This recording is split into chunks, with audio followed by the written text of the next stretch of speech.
Սպասված ակցիայի ձյան համակարգից։ Փոխարինեք ձեր 5 նոր առավել ժամանակակից եւ խնայող կաթսայով։ Մանրամասները idealsystem.am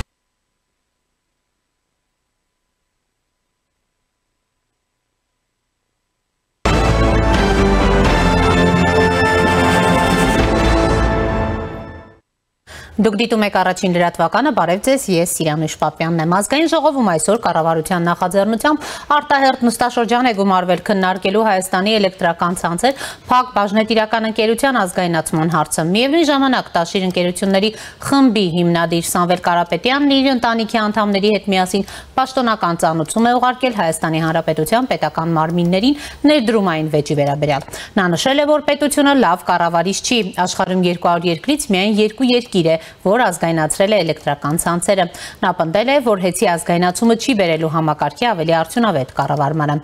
Այս պահին առաջինի տաղավարում զրուցելու եմ ազգային ժողովի ֆինանսավարկային եւ բյուջետային հարցերի մշտական հանձնաժողովի նախագահ քաղաքացիական պայմանագիր խմբակցության падգամավոր Ծովինար Վարդանյանի հետ։ Տիկին Վարդանյան, բարև ձեզ, շնորհակալ եմ հրավերն ընդունելու համար եւ այսպես կարևոր ուրեմն հարց է այսօր խորհրդարանի օրակարգում, բայց որի վերաբերյալ չկա միանշանակ կարծիք։ Պետայրավական հարցերի մշտական հանձնաժողովի նախագահ Վլադիմիր Վարդանյանն էր ներկայացնում եւ իր խոսքում նշում էր, որ այս գործընթացը ոչ թե հիմա պիտի մեկնարկած լիներ, այլ 10-15 տարի առաջ եւ սակայն հարցի վերաբերյալ կան տարբեր դիրքորոշումներ, հիմնականում ազգայնացման գաղափարի կամ այսպես պետականացման գաղափարին դեմ են շատ փորձագետներ, էներգետիկ մասնագետներ, վստահ եմ դուք նույնպես հետևել եք այս քննադատություններին, որ հեծին ավելի շատ արդիականացում էր պետք, քան այսպես կոչված, այսպես ազգայնացում, պետականացում։ Դուք ինչպես եք հիմնավորում սա։ Մենք տեսանք նաև ընդդիմադիր падգամավորների մտահոգությունը, դժգոհությունը, որոնք ըստ էության համարում են սա կոնկրետ քաղաքական հարց եւ քանի որ դուք 7 տարվա ընթացքում որևէ անգամ հեծի աշխատանքից դժգոհություններ, մտահոգություններ չեք հայտնել եւ հիմա պարզապես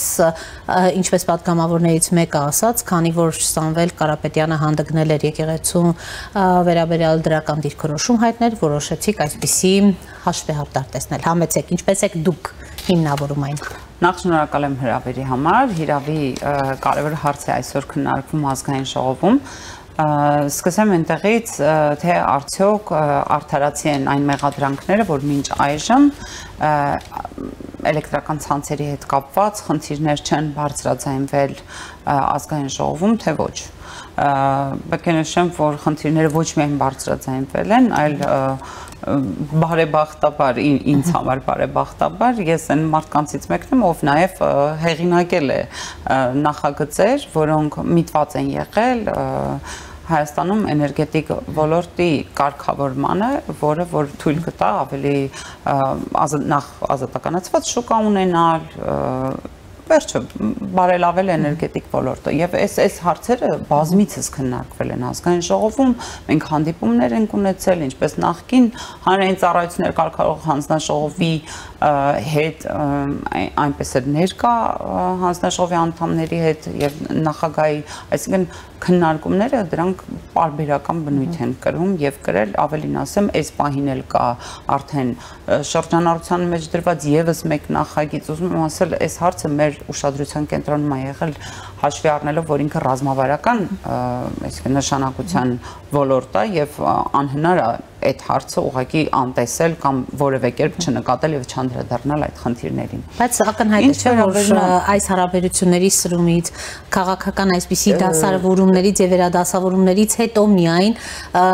այս մասին բարձրաձայնեց վարչապետը եւ հիմա էլ տեսնում ենք գուցե ես չգիտեմ, գուցե այն մարդիկ, ովքեր ուշի ուշով չեն հետևում օրինակ բոլոր այն հանդիպումներին եւ քննարկումներին, որոնք կազմակերպում է վարչապետը, ասենք վարչապետի մոտ լինում են քննարկումներ, գուցե իրանց համար սա ինչ որ կարելի ասել առաջին անգամ էր այս հարցի բարձրաձայնումը, բայց դա այդպես չի, որովհետեւ բազմաթիվ են եղել քննարկումները եւ ես ներկա եմ գտնվել այս այդ քննարկումներին։ Վաղուց հասունացած էր Տիկին Վարդանյան։ Վաղուց հասունացած է այն փաստը, որ այսօր մենք գործ ունենք հանրային ծառայություններ մատուցող կազմակերպության հետ, ով ունի մենաշնորհ, կարելի ասել, այս ոլորտում եւ պետությունը ունի բավարար չափով գործիքակազմ, որևէ օրինակ հանրային ծառայությունների մատակարարման անխափանությունը կամ անընդհատությունը ապահովելու վտանգը չապահովելու օրինակ վտանգի ժամանակ որևէ կերպ անմիջապես միջամտելու իրավիճակին։ Մենք ունենք հանրային ծառայություններ կարգավորող հանձնաժողով, ով կարելի ասել խնդիրները ի հայտ գալուց հետո արձանագրում է դրանք եւ վարույթ է ընդհանրենք իրականացնում եւ այլն։ Հիմա սրանով այսօրվա նախագիծը ճիշտ է ինչքան էլ այսպես ասած հանրային խոսույթում խոսք է գնում ազգայնացման մասին, բայց այսօրվա նախագիծը կոնկրետ գործիքակազմի մասին է, որը թույլ կտա պետությանը այն ոլորտը, որը մեկ կազմակերպության կողմից է եւ դա հանրային ծառայությունների ոլորտն է, էներգետիկ ոլորտում, այսինքն այդ ոլորտում հնարավորություն կտա կառավարությանը միջամտություն Այսինքն հետ մենաշնորհին եք վերջ դնում այս պահին։ Այս պահին մենք գործիքակազմ ենք տրամադրում կառավարությանը, որը որ կունենա հնարավորություն այն պարագայում, երբ տեսնի, որ օրինակ ծառայությունների մատուցման ընթացքին անխափանության վտանգ է սպառնում, ինքը անմիջապես միջամտություն կատարելու գործիքակազմի տրամադրման մասին է այս փուլում այս նախագծով սա է։ Կառավարությանը միջամտել հեծի, այսպես ասած, որոշակի վերահսկողություն իրականացնել։ Կառավարչական օրինակ ինչ որ այո գործիքակազմ ունենալ եւ դրանով միջամտել։ Տեսեք, ընդդիմադիր պատգամավոր Թադևոս Ավետիսյանը ասում է,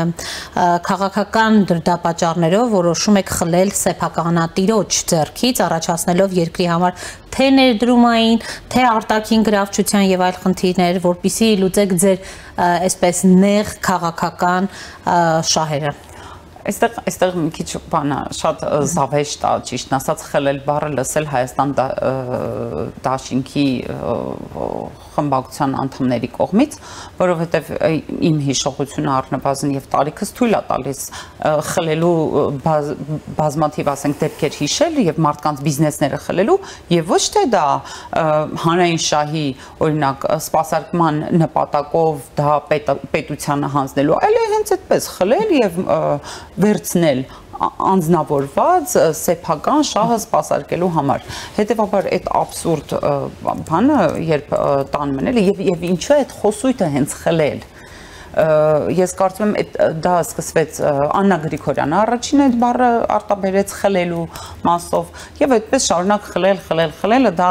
հատուկ է կոնկրետ իրանց խմբակցությանը եւ իրանց խմբակցության ղեկավարին իրանց քաղաքական թիմի կարծում եմ Տեսեք, Տիկին Վարդանյան, սակայն ոչ միայն այսօր բանդիմադիրներն են խորհրդարանում դեմ արտահայտվում այսպիսի քաղաքականության, այլ տարբեր են նաև էներգետիկ փորձագետներ մեծ այդ զրույցում, ես նույնիսկ նշում եմ ավելի շատ խոսում են արդիականացման կամ ոլորտի որակի բարձրացման անհրաժեշտության մասին, բայց ոչ թե ըստ էության հեծը, այսպես ասած Կարապետյան կամ Տաշիր գրուպի ձեռքից վերցնելու եւ ցանկացած փոփոխություն նշում է, որ պետք է բխի մասնագիտական վերլուծություններից։ Որքանով են մասնագիտական վերլուծությունները այսպիսի քայլեր իրականացնելու համար հիմք ծառայել։ Այսինքն սրանք մասնագիտական վերլուծություններ էին անցած 7 տարիների ընթացքում, որոնց անհրաժեշտությունը դուք տեսաք ընդդիմադիր պատգամավորներից մեկը իդեպ նշեց Վիոլա ջուրը համեմատական տարավ, ասաց, որ Վիոլա ջրի հետ ով առնչվել է,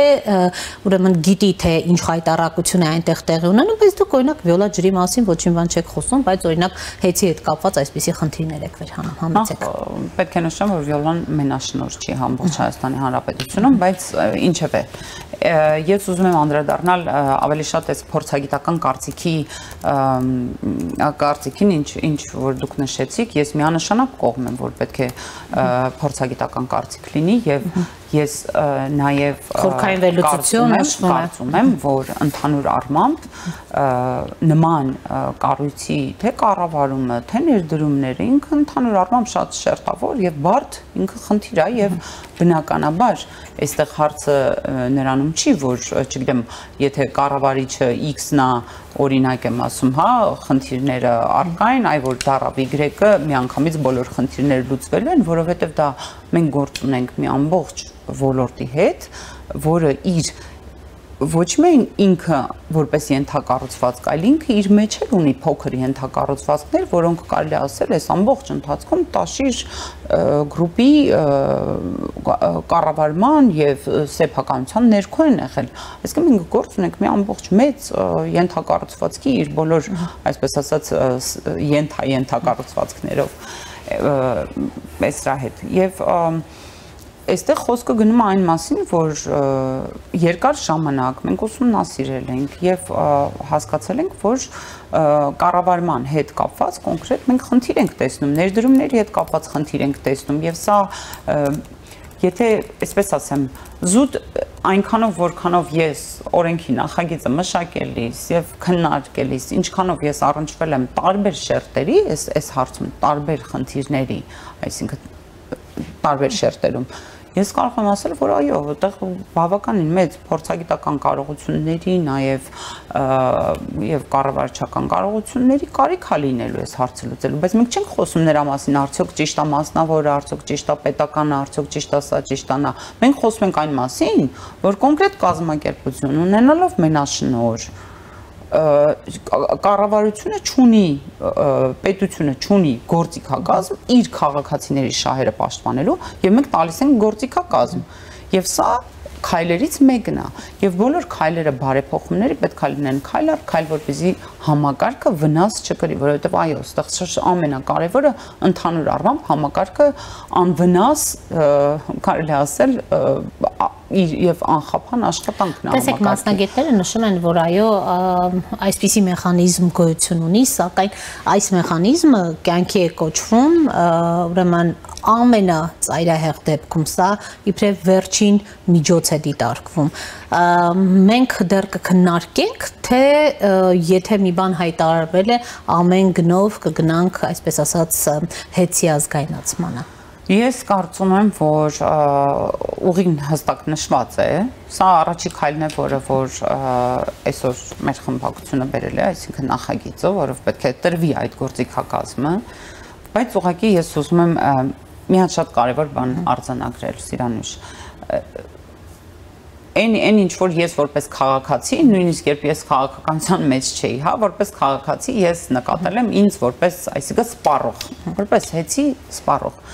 Իմ շահերի պաշտպանությունը կոնկրետ խնդիր ունի եւ ես վստահ եմ, որ այսօր մեր քաղաքացիները ովքեր նայում են, վստահ եմ, որ շատերը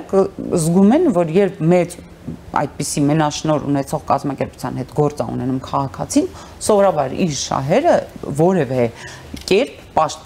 պաշտպանության կարելի ասել լիարժեք աստիճան, որպես այդպեսին չեն ստանում եւ բավարարվածության բանը չկա այստեղ։ Եվ պետության պարտավորությունն է իր քաղաքացիներին, եթե պետությունը տարիներ առաջ որոշում է կայացրել, որ այո, պետք է մենաշնորհ տրվի X կազմակերպության, այս պարագայում Տաշիրին ներողություն, բայց դա չի նշանակում, որ քաղաքացիների շահերի պաշտպանությունը պետք է, որովհետև ինչ որ մի ժամանակ այդ հարցը որպես այդպեսին երևի շատ հետաքրքիր եւ անտեսված հետաքրքիր չի եղել եւ անտեսված է եղել, այսօրվա կառավարությունն է պետք է անտեսի։ Ոչ, այս ամեն ինչ արվում է, որպեսզի մենք ունենանք ի վերջո արդիական նորմալ էներգետիկ համակարգ, որտեղ բանը ներողություն, բայց սակագինը որպես սպառնալիք անդադար սակագնի բարձրացումը որպես սպառնալիք չհնչի։ Եվ ներողություն մի բան էլ, որը որ ես երկար ժամանակ անդադար լսել եմ, տպավորություն էր, որ նույնիսկ եղել է, որ ես այս մասը բարձրաձայնել եմ, տպավորությունն է, որ հեծ ունենալը դա բարեգործություն անել է, կներեք էլի, բայց դա բիզնես է եւ մի բիզնես է, որտեղ դու ունես երաշխավորված սպառողներ, մի ամբողջ պետության սպառողներ եւ այդ տրամաբանությամբ անդադար խոսել թե ինչպիսի լավ բան ենք անում, ինչպիսի բարեգործություն ենք արել, ներդրում ենք արել, ոչ։ Ներողություն, այդ ներդրումը արվում է, մարդը անում է ինքը իր բիզնեսի մեջ, որպեսզի իր բիզնեսը հնարավորություն ունենա վաղը իրան նորից փող բերելու։ Տիկին Վարդանյան, ըստ էության, եթե ամփոփենք, այս պահին հեծի այսպես ազգայնացման մասին խոսք չի գնում, սա դեռևս այսպես գործիքներից մեկն է, որով կոշտի կամ հնարավորություն կտա ազգային ժողովը կառավարությանը վերահսկելու եւ անհրաժեշտ պահին միջամտելու եւ որ Հայաստանի իշխանությունը դեռևս շտապողականություն չի ցուցաբերելու այդ ճանապարհին։ Ես այսպես կասեմ, հայտարարություն արվել է եւ սա քայլերից մեկն է։ Սա իմ մեկնաբանությունն է այս հարցին, որ այո, սա քայլերից մեկն է, որը կտա հնարավորություն կառավարությանը միջամտելու անհրաժեշտության դեպքում բնականաբար միջամտելու, որպեսզի իր քաղաքացիների այն է սպառողների շահերը վտանգի ենթարկված չլինեն եւ նաեւ նման մեծ ռազմավարական ենթակառուցվածքը պետք է ունենա բնականաբար նաեւ հսկողություն պետության կողմից, որովհետեւ կներեք երկրի էներգետիկ անվտանգությունը դա ուղիղ փոխկապակցված է ամբողջ պետության անվտանգային տարբեր կոմպոնենտներից, կարելի ասել, կարևորներից մեկն է, ինչպես գիտեք, եւ հետեւաբար այո։ Տիկին Վարդանյան, գանք ներքաղաքական մի շարք այլ հարցերի եւս մասնավորապես անդրադառնանք կաթողիկոս կամ այսպես հոգևորականներ, եկեղեցի, պետություն, իշխանություն, վարչապետ այս արճակատմանը կամ ինչպես կուզեք կոչեք հակամարտությանը, նախ առաջ դուք ինչպիսի լուծում եք տեսնում այս իրավիճակում, վարչապետը այսօր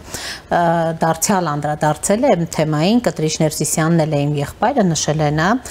խոսելով այսպես ամուսնացյալ քահանաների մասին, բայց կաթողիկոս չէ, նշել է նաև պետք է հեռանա վեհարանից, եթե չհեռացավ իրար հետ եղբայրաբար կհեռացնենք հարգելի ամուսնացյալ քահանաներ, ըստ էության կողմերից որևէ մեկը նահանջելու միտում չի ցուցաբերում, դուք խնդրի ինչպիսի լուծում եք տեսնում այս դեպքում, ինչպես է այսպես ասած այդ եղբայրաբար հեռացումը լինելու, երբ մենք տեսնում ենք նույն կաթողիկոսի կողմից, վեհափառի կողմից որևէ քայլ, այսպես ասած, ընդառաջ գնալու այս հայտարարություններին բնավել չի նկատվում։ Այսպես ասեմ, ընդհանուր առմամբ ես ուզում եմ մի հատ գնահատական տամ նաև իրավիճակին այս պարագայում, թե հեցի պարագայում, թե որևէ այլ պարագայում, հա, այստեղ մենք գործ ունենք իմ տպավորությամբ մենք գործ ունենք կարելի ասել ճշմարտության հետ, որքանով են շիտակ հարաբերությունները, որտեղ որքանով են շիտակ հարաբերությունները։ Այսինքն ամբողջ կեղծիքի, ջայլամի 7 տարի հետո շիտակության խնդիր եկավ, Տիկին Վարդանյան, 7 տարի առաջ վարչապետը տեսակապ էր նաև անում, ասում էր մենք չենք միջամտելու, վստահաբար հետևել եք այդ տեսաուղերձին, որտեղ վարչապետը խնդիրը եկել է Սիրոնից ջան այն պահից, երբ մենք կարելի ասել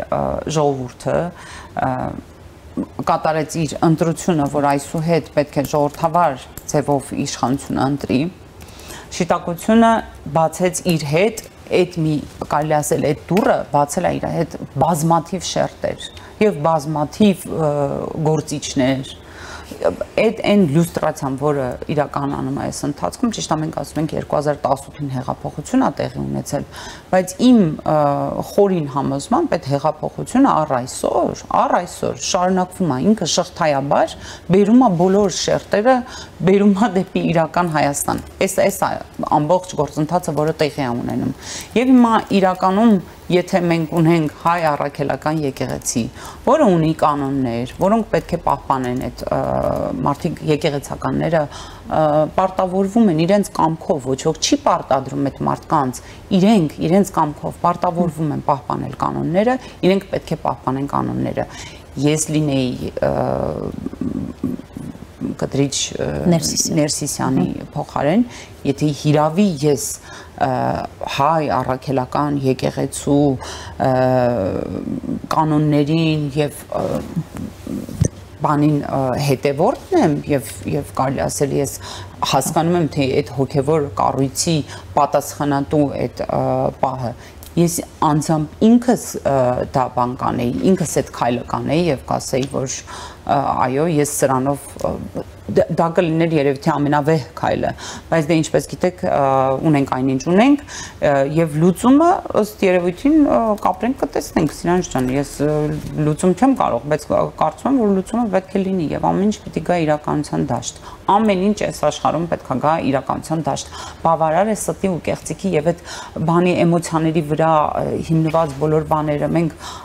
բանը, օй, եկեղեցու բակ մտել է իրավապահը։ Ներողություն, եթե X անձնավորությունը արչև նաև նշում է Տիկին Վարդանյանը, հա, խայտարակ եղանք, հարևանները նայում էինք, ներողություն էլի, մի բան ասեմ, եթե X անձնավորությունը կատարել է հանցագործություն եւ նա, չգիտեմ, բան է հոգեվորական է, դա նշանակում է, որովհետեւ ինքը հոգեվոր աստիճան ունի, ոչինչ, որ ինքը հանցագործություն է արել, падգամավորը, որ կատարում է հանցագործություն, ոչինչ, որ ինքը падգամավոր է, ոչինչ, թող հանցագործություն անի, այդպես չի լինի, ով է օրենքի առջև բոլորը հավասար են, ով ուզում ես եղիր օրենքի առջև բոլորը հավասար են եւ ըստ էի որ քաղաքացիների ապօրինի զավակների հետևից չեն գնում, չէ՞, կամ այդ հարցը չեն բարձրաձայնում Տիկին Վարդանյան, կուսակրոնության եւ զավակ ունենալու թեմայից էլ սկսվեց այս ամենը։ Սիրանուշ,